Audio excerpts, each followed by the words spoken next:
Alright, howdy boyos, welcome back to ArmA 3. Today we are taking an awesome early look at the Ironfront Desert Rats update. This update is scheduled to release very soon in this particular month, the month of March.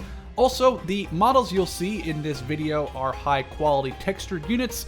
These will be available to you at some point in the future. The update will however release with low quality texture units for now. Also, moving on, I would like to thank Jaeger for allowing me to use this trailer footage that he made for the Ironfront update. It is an awesome looking trailer and I highly suggest you check it out with the music. The link to that will be in the description, as well as a link to, like I said, the Steam Workshop page for Ironfront, where the update will be releasing very soon. The update, however, is called Desert Rats. There's a lot more in this update than just British forces for desert warfare. We have also British forces for European warfare, British forces for winter European warfare, and a couple of German things for you to take a look at. Hope you enjoy, let's get going.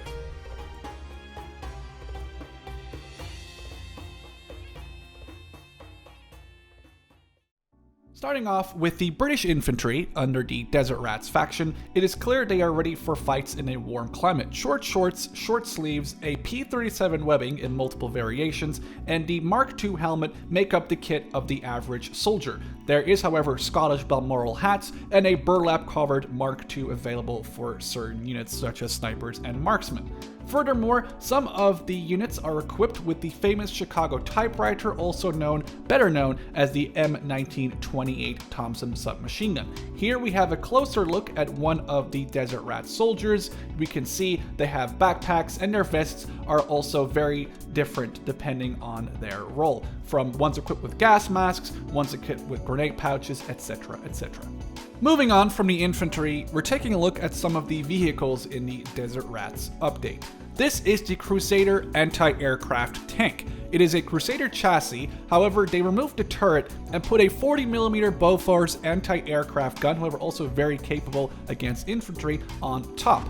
This tank is also available with side skirts over the tracks to give it a little bit more armor protection against anti-tank rockets.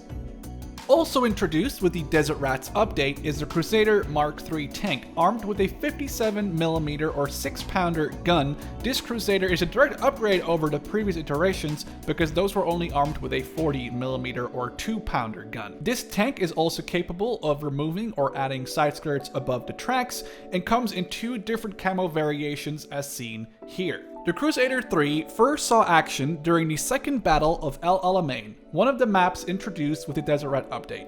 Last but not least, we have 2 tanks to showcase to you. Both are Sherman 3s, armed with a 75mm gun, a great improvement over the Crusader tank seen just earlier. One is painted in the Italian 1943 camo, the one closer here is painted in the Egyptian 1942 camo. They are identical besides their obvious camouflage differences.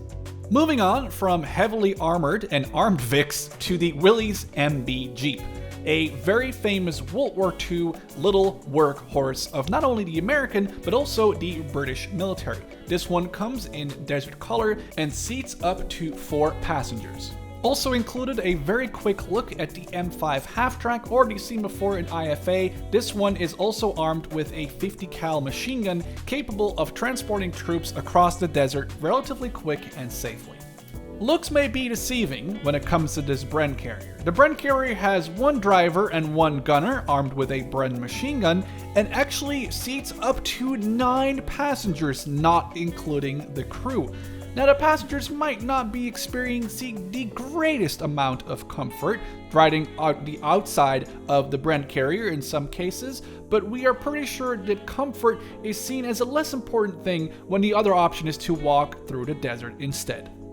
Besides the American Jeep and half-track and the British-built Bren Carrier, the Austin K5 truck makes its appearance in the Desert Rats update. There's multiple variants of it: transport, ammo, covered transport. Here we have the uncovered transport version in desert camouflage. As I mentioned, the Austin K5 truck also comes in a ammo variant, here seen with a canvas roof on top to protect the ammo against the environment. Even though the update is named after the British military in North Africa, the Desert Rat update does bring a few things to the German factions here. One of them is a Tiger 1 in desert camouflage. The Germans were very angry to learn that their British counterparts in the Desert Rat forces were allowed to wear shorts. They wrote angry letters to home and finally were given the ability to now wear shorts into combat. Shorts have been added to the German Afrika Korps in the Desert Rats update.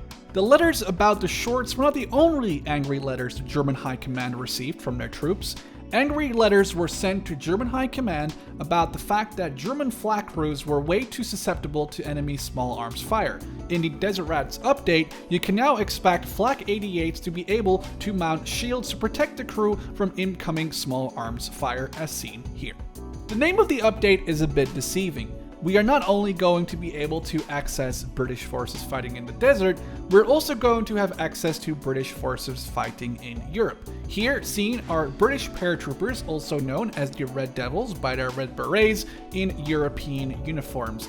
Denison smocks, P-37 webbing, and Mark II paratrooper helmets in different variations make up their uniform. They are equipped with Mark V Stens, Lee Enfields, Piats, and Bren guns, and are able to be transported in using C-47s and multiple variations of gliders. The biggest differences between the British infantry shown here for European combat and the British infantry shown earlier for African theater warfare are the Mark III helmet, also known as the turtle shell helmet, and the Jerkins uniform meant to keep troops warm during cold areas of the year. Moving on to the armored part of the faction, the Sherman 1C or Sherman 5C, also better known as the Sherman Firefly, is a 17-pounder armed Sherman tank. This tank is capable of engaging panthers and tigers, something the regular Sherman with a 75mm cannon was not very much capable of, at longer distances that actually made these formidable opponents to the German heavy tanks. Moving on to the Cromwell tank from the Firefly, the Cromwell was supposed to be fitted with a 77mm gun. It ended up being fitted with a dual-purpose gun, which was deemed not sufficient enough to deal with German armor. The upgrade over the Cromwell later became the Comet. In-game here, it is armed with a 75mm gun, capable of engaging German armor and German infantry, though heavier German armor, such as Tigers and King Tigers, should definitely be dealt with by the Firefly. Much like their Desert Rat counterparts, the British forces in Europe have access to the Austin K5 trucks in multiple configurations, with tarp, without tarp, for transportation or for ammo delivery, also in a green woodland style camouflage. Last but not least, the British faction in Europe also has access to a Bren Carrier and Willys Mb Jeep.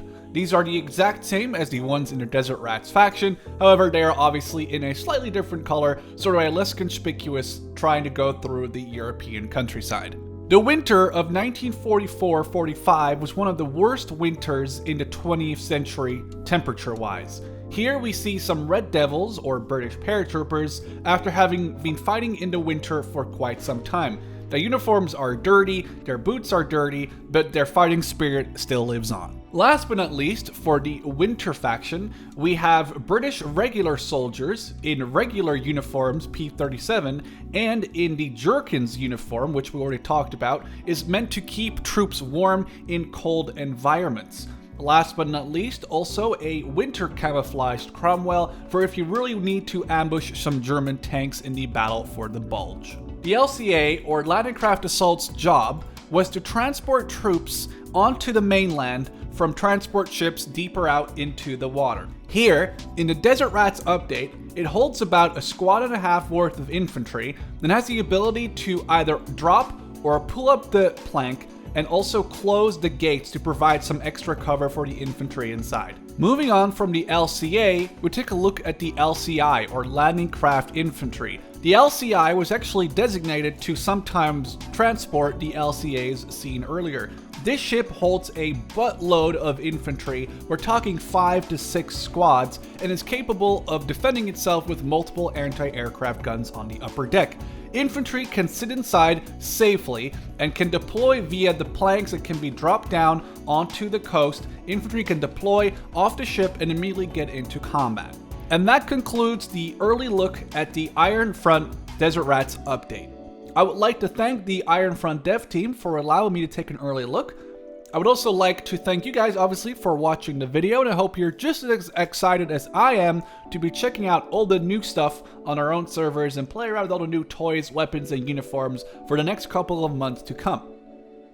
For now, I would like to thank you guys so much for watching. Once again, the update is coming out soon, within this month. I will also link the Ironfront page in the description if you want to check it out on Steam. Hope to see you in the next one. Cheers.